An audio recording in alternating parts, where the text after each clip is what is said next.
For the equity portfolio, we have a very strong emphasis on the style of that portfolio.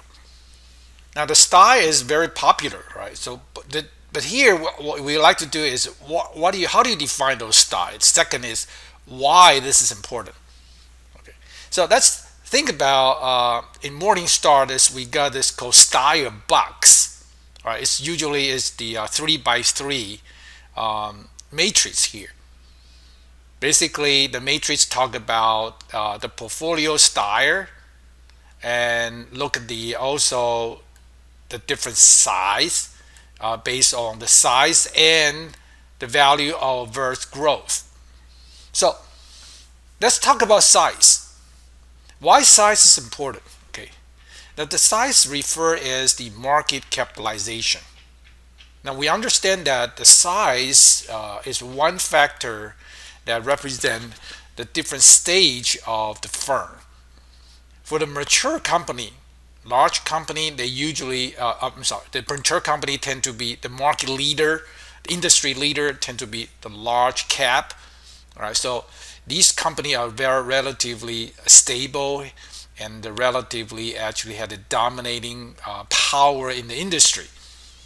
So the return tend to be stable and lower, but the smaller size company, all right, indicate usually have a large growth potential, so they have a higher return. So size is a factor. And another factor is the value versus growth, right? Value versus growth.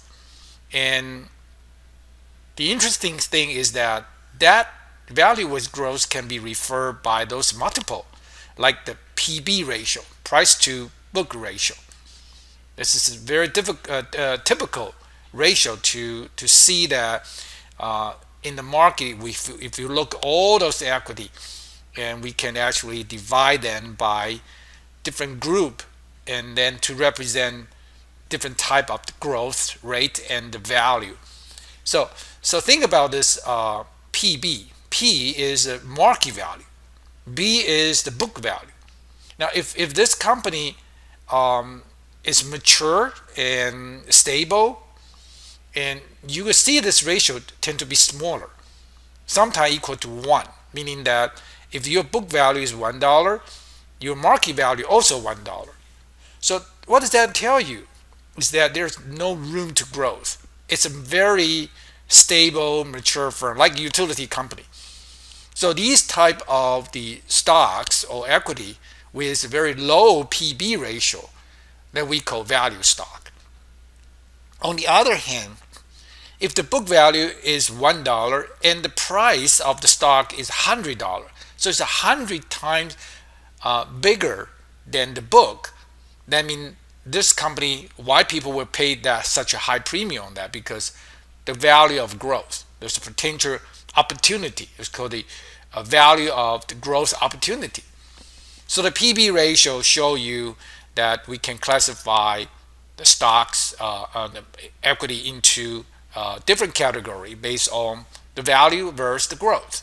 Of course, more than the PB, right? The dividend yield, earning, and other type of the fundamental factor also can be used to determine the value versus growth. Okay, so we got here. It's a 3 by 3 matrix. We got 9 different categories, from the value large cap to the small growth firm.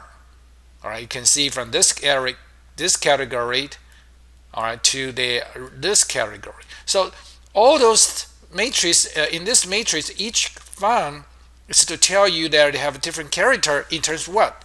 In terms of their risk and return. Because like this large value is low risk, of course have a lower return. Then if you're looking for high return, you're going to take high risk. So it's a small cap. So the matrix talked here is to reflect the risk and return. So advantage of using that one is that we're able to use this matrix to look at our clients, their risk and return characteristics. All right. So if the client choose the small cap growth, I mean that they have a higher risk tolerance, versus investors select large cap value fund, they have a low risk tolerance. So this is one advantage, is to see the risk attitude and return attitude of your client. The second one, all right, it's important, very important, is through this style classification, we able to see that, to use them for diversification purpose, because we know that each one have different type of correlation, like the small cap with large cap correlation, all right, and maybe smaller than the mid cap, all right, the mid cap versus the mid cap value versus mid cap growth.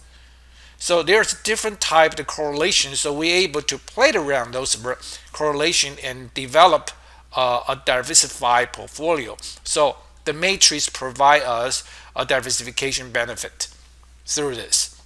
And another advantage, right, it's very popular today, is that we can use those classification and develop an index.